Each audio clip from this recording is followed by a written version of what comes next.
Chapter 15, A God Buys Us Cheeseburgers. The next afternoon, June 14th, 7 days before the solstice, our train rolled into Denver. We hadn't eaten since the night before in the dining car somewhere in Kansas. We hadn't taken a shower since Half-Blood Hill, and I'm sure that was obvious. Let's try to contact Chiron, Annabeth said. I want to tell him about your talk with the river spirit. We can't use phones, right? I'm not talking about phones. We wandered through downtown for about half an hour, though I wasn't sure what Annabeth was looking for. The air was hot and dry, which felt weird of the humidity of St. Louis. Everywhere we turned, the Rocky Mountains seemed to be staring at me, like tidal waves about to crash into the city. Finally, we found an empty do-it-yourself car wash. We veered towards the stall farthest away from the street, keeping our eyes open for patrol cars. We were three adolescents hanging out in a car without a car wash. Without a car. Any cop worth his donuts would figure we were up to no good. What exactly are we doing? I asked as Grover took out the spray gun. It's 75 cents, he grumbled. I've only got 2 quarters left. Annabeth? Don't look at me, she said. The dining car wiped me out. I fished out my last 2 bits of change and passed Grover a quarter, which left me 2 nickels and 1 drachma from Medusa's place. Excellent, Grover said. We could do it with a spray bottle, of course, but the connection isn't any good. My arms are getting tired of pumping.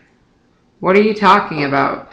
He fed the quarters and set the knob to fine mist. I'm instant messaging? Iris messaging, Annabeth corrected. The rainbow goddess Iris carries messages for the gods. If you know how to ask, and she's not too busy, she'll do the same for half-bloods. You summon the goddess with the spray gun?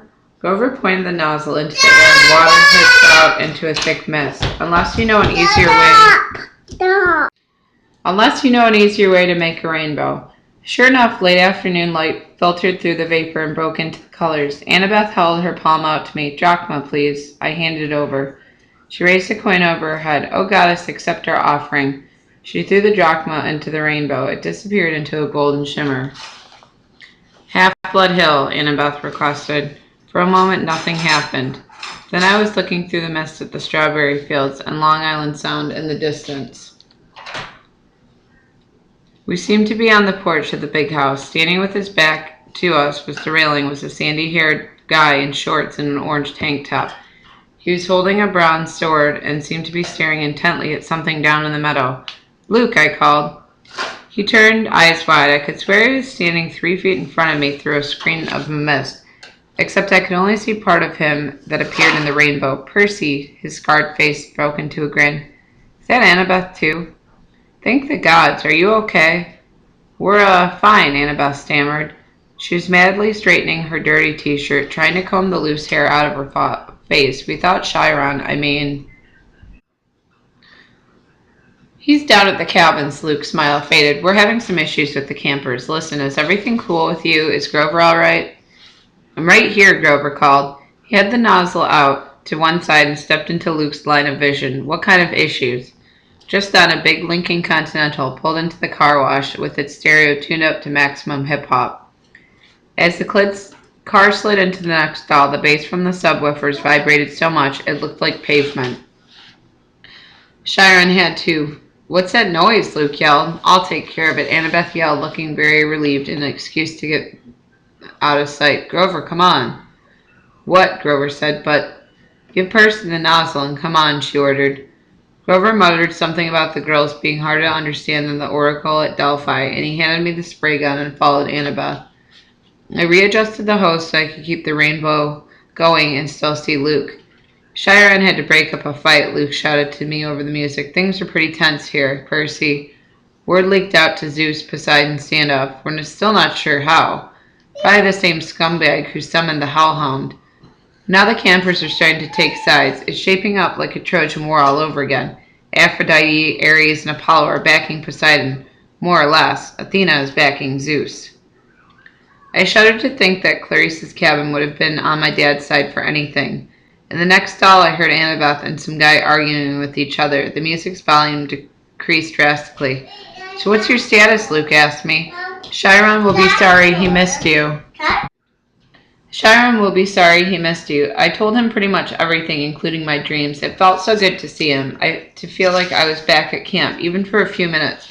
that I didn't realize how long I talked until the beeper went off on the spray machine, and I realized I only had 1 more minute before the water shut off. I wish I could be there, Luke told me. We can't help much from here, I'm afraid, but listen, it had to be Hades who took the master bolt. He was here at Olympus at the winter solstice. I was chaperoning a field trip when we saw him. But Chiron said the gods can't take each other's magic items directly.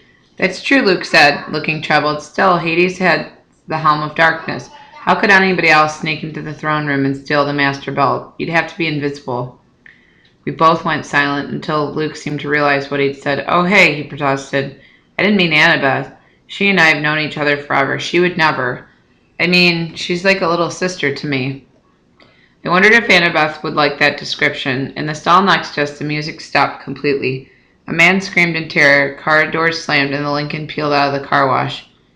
You better go see what that was, Luke said. Listen, are you wearing the flying shoes? I'll feel better if I know they've done some good.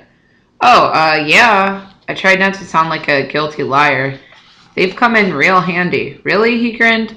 They fit and everything? The water shut off. The mist started to evaporate.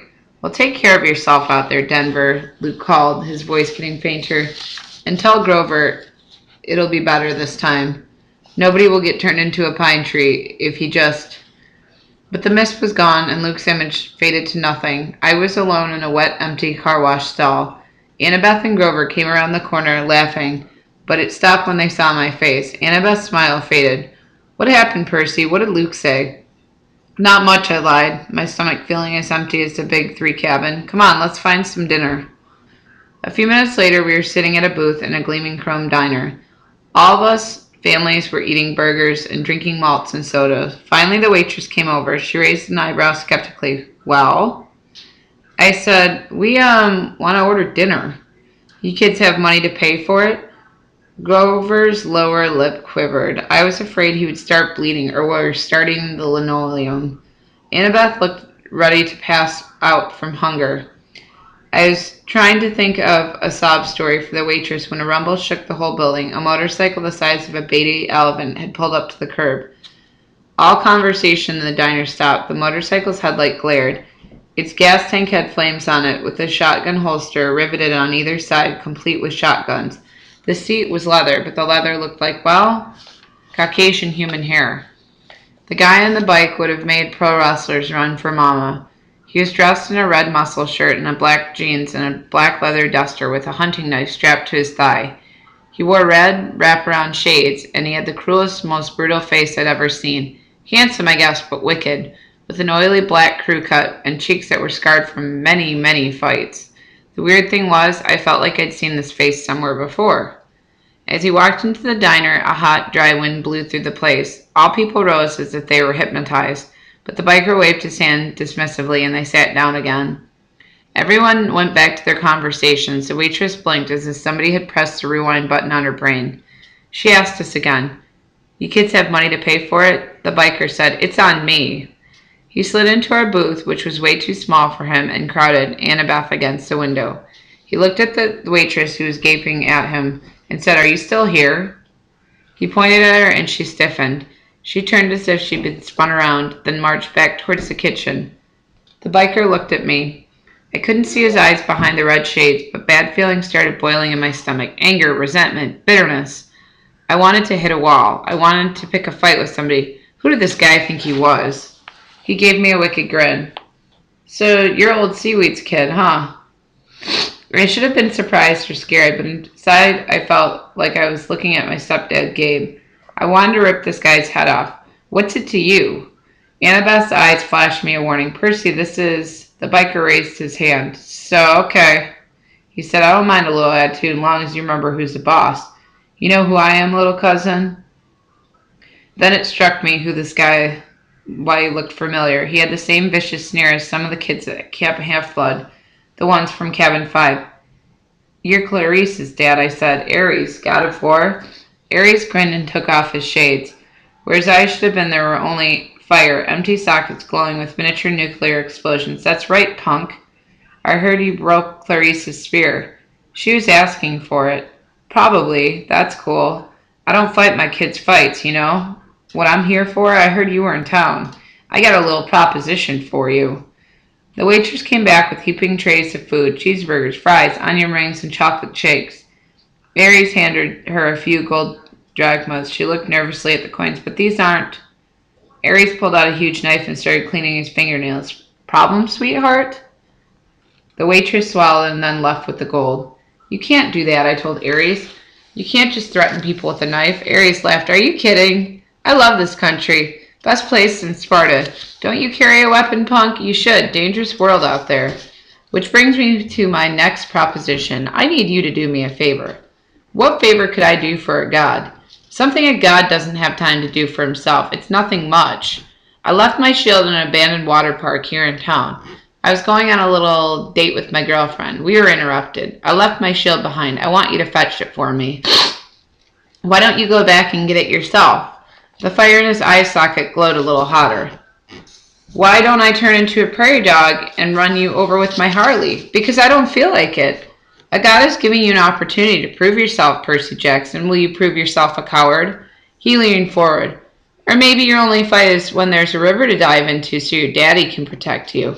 I wanted to punch this guy, but somehow I knew he was waiting for that. Aries' power was causing my anger. He loved if I attacked. I didn't want to give him the satisfaction. We're not interested, I said. We've already got a quest. Aries' fiery eyes made me see things I didn't want to see. Blood and smoke and corpses on the battlefield. I know all about your quest, punk. What item was first stolen? Zeus sent out his best looking for it. Apollo, Athena, Artemis, and me, naturally. If I couldn't sniff out a weapon that powerful. He licked his lips as if it was the very thought of the master bull and made him hungry. Well, if I couldn't find it, you've got no hope. Nevertheless, I'm trying to give you the benefit of the doubt. Your dad and I would go away back. After all, I'm the one who told my suspicions about the corpse breath. You told him Hades stole the bolt? Sure. Framing somebody to start a war. Oldest trick in the book. I recognized it immediately. In a way, you got me to thank you for your little quest. Thanks, I grumbled. Hey, I'm a generous guy. Just do my job a little. I'll help you on your way. I'll arrange a ride west for you and your friends. We're doing just fine on our own. Yeah, right. No money, no wheels, no clue what you're up against. Help me out and maybe I'll tell you something you need to know. Something about your mom. My mom? He grinned. That got your attention. That water park a mile west of Delancey, you can't miss it. Look for the tunnel of love ride. What interrupted your date, I asked. Something scare you off? Aries bared his teeth, but I'd seen that threatening look before on Clarice. There's nothing false about it, almost like he was nervous. You're lucky you met me, punk, and not one of the other Olympians. They're not as forgiving of the rudeness as I am, and I'll meet you back here when you're done. Don't disappoint me. After that, I must have fainted or fallen into a trance, because when I opened my eyes again, Aries was gone. I might have thought the conversation had been a dream, but Annabeth and Grover's expressions told me otherwise. Not good, Grover said. Aries sought you out, Percy. That is not good. I stared out the window. The motorcycle had disappeared. Did Aries really know something about my mom, or was he just playing with me? Now that he was gone, all the anger had drained out of me. I realized Aries must love to mess with people's emotion. That was his power, cranking up the passions so badly they clouded your ability to think. It's probably some kind of trick, I said. Forget Aries. Let's just go. We can't, Annabeth said. Look, I hate Aries as much as anybody, but you don't ignore the gods unless you want serious bad fortune. He wasn't kidding about turning you into a rodent. I looked down at my cheeseburger, which suddenly didn't seem so appetizing. Why does he need us? Maybe it's a problem that requires brains, Annabeth said. Aries has strength. That's all he has. Even strength has to bow to wisdom sometimes. But this park, he's acted almost scared. What would make a god of war run away like that? Annabeth and Grover glanced nervously at each other. Annabeth said, I'm afraid we'll have to find out. The sun was sinking behind the mountains at the time we had called from the water park. The sun was sinking behind the mountains by the time we found the water park. Judging from the sign, it had once been called Waterland, but now some of the letters were smashed out so it read Wat Rad. The main gate was padlocked and topped with barbed wire. Inside, the huge water slides and tubes and pipes curled everywhere, leading to empty pools. Old tickets and advertisements fluttered around the asphalt. With the night coming on, the place looked sad and creepy. If Aries brings his girlfriend here for a date, I said, staring up at the barbed wire, I hate to see what she looks like. Percy, Annabeth mourned, be more respectful. Why? I thought you hated Aries. He's still a god and his girlfriend is very temperamental. You don't want to insult her looks, Grover added. Who is she? Echidna? No, Aphrodite, Grover said a little dreamily, goddess of love. I thought she was married to somebody else, I said. Hephaestus. What's your point, he asked. Oh. I suddenly felt the need to change the subject. So how do we get in? Maia! Grover's shoes sprouted wings. He flew over the fence and did an unintended somersault in midair, then jumped into a landing on the opposite side. He dusted off his jeans as if he planned the whole thing. You guys coming? Annabeth and I had to climb up the old-fashioned way, holding down the barbed wire for each other as we crawled over the top. The shadows grew long as we walked through the park, checking out the attractions. There was Ankle Biter Island, Head Over Wedgie, and Dude, Where's My Swimsuit? No monsters came to get us. Nothing made the slightest noise. We found a souvenir shop that had been left open. Merchandise still lined the shelves. Snow globes, pencils, postcards, and racks of clothes, Annabeth said. Fresh clothes. Yeah, I said, but you can't just watch me. She snatched an entire row of the racks and disappeared into the changing room. A few minutes later, she came out in a Waterland flower print shorts and a big red Waterland t-shirt and commemorative Waterland surf shoe. The Waterland backpack slung over her shoulders, obviously stuffed with more goodies. What the heck, Grover shrugged. Soon all three of us were decked out like walking advertisements for the defunct theme park. We continued searching for the tunnel of love. I got the feeling that the whole park was holding its breath. So, Aries and Aphrodite, I said, to keep my mind off the growing dark. They have a thing going? That's old gossip, Percy, Annabeth told me. 3,000-year-old gossip. What about Aphrodite's husband? Well, you know, she said, Hephaestus, the blacksmith. He was crippled when he was a baby, thrown off Mount Olympus by Zeus. So he isn't exactly handsome, clever with his hands and all, but Aphrodite isn't into brains and talent, you know. She likes bikers? Whatever. Hephaestus knows. Oh, sure, Annabeth said. He caught them together once. I mean, literally caught them in a golden net and invited all the gods to come and laugh at them. Hephaestus is always trying to embarrass them. That's why they meet in the out-of-the-way places like... She stopped looking straight ahead, like that. In front of us was the empty pool that would have been awesome for skateboarding. It was at least 50 yards across and shaped like a bowl. Around the rim, a dozen bronze statues of Cupid stood guard, with wings spread and bows ready to fire. On the opposite side from us, a tunnel opened up, probably where the water flowed into when the pool was full. The sign read above it, Thrill Ride of Love. This is not your parents' tunnel of love. Grover crept towards the bottom of the edge. Guys, look. Marooned at the bottom of the pool is a pink and white two-sweater boat with a canopy left over the top and little hearts painted all over it. In the left sleeve, glinting in the fading light, was Ares' shield, a polished circle of bronze. This is too easy, I said. So we just walk down there and get it? Annabeth ran her fingers along the base of the Cupid statue. There's a Greek letter carved here, she said. Etta, I wonder... Grover, I said, you smell any monsters? He sniffed. Nothing. Nothing like in the arch and you didn't smell Echidna, nothing, or really nothing? Grover looked hurt. I told you, that was underground. Okay, I'm sorry. I took a deep breath. I'm going down there. I'll go with you. Grover didn't sound too enthusiastic, but I got the feeling he was trying to make up for what had happened in St. Louis. No, I told him, I want you to stay up top with the flying shoes. You're the Red Baron, a flying ace, remember? I'll be counting on you for backup in case something goes wrong. Grover puffed up his little chest a little. Sure, but what could go wrong? I don't know, just a feeling. Annabeth, come with me. Are you kidding? She looked at me as if I'd just dropped from the moon. Her cheeks were bright red. What's the problem now? I demanded. Me go with you on the thrill ride of love? How embarrassing is that? What if somebody saw me? Who's going to see you? But my face was burning now too. Leave it to a girl to make everything complicated. Fine, I told her. I'll do it myself. But when I started down the side of the pool, she followed me, muttering about how boys were always messing things up. We reached the boat. The shield was propped on one seat, and next to it was a lady's scarf. I tried to imagine Ares and Aphrodite's here. A couple of gods meeting the junked-out amusement ride. Why? Then I noticed something I hadn't seen from the top. Mirrors all the way around the rim of the pool facing the spot. We could see ourselves no matter what direction we looked. That must be it. While Ares and Aphrodite were smoothing with each other, they could look at their favorite people, themselves. I picked up the scarf, it shimmered, and the perfume was indescribable, rose or mountain laurel. Something good. I smiled a little dreamy, about to rub the scarf against my cheek when Annabeth ripped it out of my hand and stuffed it in her pocket. Oh, no, you don't. Stay away from that love magic. What? Just get the shield, seaweed brain, and let's get out of here. The moment I touched the shield, I knew we were in trouble.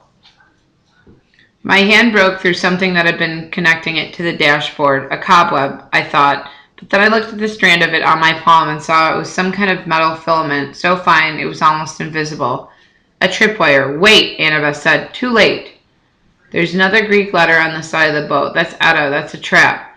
Noise erupted all around us, a million gears grinding, as the whole pool was turning into one giant machine. Grover yelled, Guys! Up on the rim, the cubit statues were drawing their bows into firing position. Before I could suggest taking cover, they shot, but not at us. They fired at each other across the rim of the pool. Silky cables trailed from the arrows, arching over the pool and anchoring where they landed to form a huge golden asterisk. Then smaller metallic threads started weaving together magically between the main strands, making a net. We have to get out, I said. Duh, Annabeth said. I grabbed the shield and we ran, but going up the slope of the pool was not easy going down. Come on, Grover shouted. He was trying to hold up a section of the net for us, but wherever he touched it, the golden threads started to wrap their hands around his hands. The cupid heads popped open. The video cameras, spotlights rose up all around the pool, blinding us with illumination, and a loudspeaker voice boomed. Live to Olympus in 1 minute, 59 seconds, 58. Hephaestus, Annabeth screamed. I'm so stupid. Etta is H. He made this trap to catch his wife with Ares. Now we're going to be broadcast live to Olympus and look like absolute fools. We'd almost made it to the rim when we saw a row of mirrors open like hatchets and thousands of tiny metallic things poured out. Annabeth screamed. It was an army of wind-up, creepy crawlies, brown gears bodies, spindly legs, little pincer mouths, all scuttling toward us like a wave of crackling, whirling metal. Spiders, Annabeth said. I'd never seen her like this before. She fell backwards in terror and almost got overwhelmed by the spider robots before I pulled her up and dragged her back towards the boat. The things were coming up from all around the rim, now millions of them, flooding towards the pool and completely surrounding us. I told myself they probably weren't programmed to kill, just coral us and bite us and make us look stupid. Then again, the trap was meant for gods, and we weren't gods. Annabeth and I climbed into the boat. I started kicking away the spiders as they swarmed aboard. I yelled at Annabeth to help me, but she was too paralyzed to do much more than scream. 30, 29, called the loudspeaker. Mommy! The spiders started spitting out strands of metal thread, trying to tie us down. The strands were easy enough to break at first, but there's so many of them, and the spiders just kept coming. I kicked one away from Annabeth's leg, and its pincers took a chunk out of my new surf shoe. Grover hovered above the pool in his flying sneakers, trying to pull the net loose, but it wouldn't budge. Think, I told myself, think. The tunnel of entrance was under the net. We could have used it as an exit, except it was blocked by a million robot spiders. 15, 14, the loudspeaker called. Water, I thought. Where does that ride's water come from? Then I saw them, huge water pipes behind the mirrors where the spiders had come from. And up above the net, next to the cupids, a glass-windowed booth that must have been controller's station. Grover, I yelled. Get into that booth. Find the on switch. But do it! It was a crazy hope, but it was our only chance. The spiders were all over the prow of the boat now. Annabeth was screaming her head off. I had to get us out of there. Grover was in the controller's booth now, slamming away the 4 buttons. 5, 4... Grover looked up at me hopelessly, raising up his hands. He was letting me know that he'd pushed every button, but still nothing was happening. I closed my eyes and thought about the waves rushing the water, the Mississippi River. I felt a familiar tug in my gut. I tried to imagine that I was dragging the ocean all the way. To Denver. 2, 1, 0. Water exploded out of the pipes. It roared into the pool, sweeping away the spiders. I pulled Annabeth Water exploded out of the pipes. It roared into the pool, sweeping away the spiders. I pulled Annabeth into the seat next to me and fastened her seatbelt as the tidal wave. I pulled Annabeth into the seat next to me and fastened her seatbelt as the tidal wave slammed into our boat, over the top, whisking the spiders away and dousing us completely, but not capsizing us. The boat turned, lifted and flowed, and spun in circles around the whirlpool. The water was full of short-circuiting spiders, some of them smashing against the pool's concrete wall with such force they burst. Spotlights glared down on us. The Cupid cams were rolling, live to Mount Olympus. I could only concentrate on controlling the boat.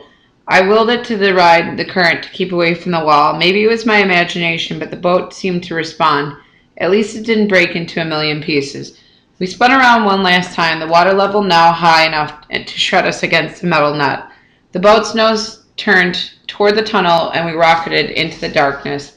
Annabeth and I held tight, both of us screaming as the boat shot curls and rugged corners and took 45-degree plunges past Romeo and Juliet and a bunch of other Valentine's Day stuff. Then we were out of the tunnel, the night air whistling through our ear as the boat barreled straight towards the exit. If the ride had been working in order, we would have sailed off a ramp between the Golden Gates of Love and splashed down safely into the exit pool. But there was a problem. The Gates of Love were chained. Two boats that had been washed out of the tunnel before us were now piled against the barricade. One submerged, the other cracked in half. "Unfasten your seatbelt," I yelled to Annabeth. "Are you crazy?" "Unless you want to get smashed to death." I strapped Aries' shield to my arm. "We're going to have to jump for it." My idea was simple and insane. As the boat struck, we would have used its force like a springboard to jump into the gate. I heard of people surviving car crashes that way, getting thrown 30 or 40 feet away from the accident. With luck, we would land in the pool. Annabeth seemed to understand. She gripped my hand as the gates got closer. "On my mark," I said. "No, on my mark." "Wait. Simple physics," she yelled. "Force times the trajectory angle." "Fine," I shouted. "On your mark." She hesitated, then yelled, "Now, crack!" Annabeth was right. If we jumped when I thought we should have, we would have crashed into the gate. She got us maximum lift. Unfortunately, there was a little more than we needed. Our boat smashed into the pileup as we were thrown into the air, straight over the gates, over the pool, down towards the solid asphalt. Something grabbed at me from behind. Annabeth yelled, "Ouch!" Grover. In midair, he had grabbed me by the shirt and Annabeth by the arm, was trying to pull us out of the crash landing, but Annabeth and I had all the momentum. "You're too heavy," Grover said. "We're all going down." We spiraled toward the ground, Grover doing his best to slow the fall. We smashed into the photo board, Grover's head going straight into the hole where tourists would put their faces, pretending to be the no-no and the friendly whale. Annabeth and I tumbled to the ground, banged up but alive. Aries' shield was still on my arm. Once we caught our breath, Annabeth and I got Grover out of the photo board and thanked him for saving our lives. I looked back at the thrill ride of love. The water was subsiding. Our boat had been smashed into pieces against the gates. 100 yards away at the entrance pool, the Cupids were still filming. Their statues had swiveled so that their cameras were strained straight on us, spotlights in our faces. "Show's over," I yelled. "Thank you. Good night." The Cupids turned back to their original positions. The lights shut off. The park went quiet and dark again, except for the gentle trickle of water into the thrill ride of love's exit pool. I wondered if Olympus had gone to a commercial break or if our ratings had been any good. I hated being teased. I hated being tricked, and I had plenty of experience handling bullies who liked to do that stuff to me. I hefted the shield on my arm and turned to my friends. "We need to have a little talk with Aries."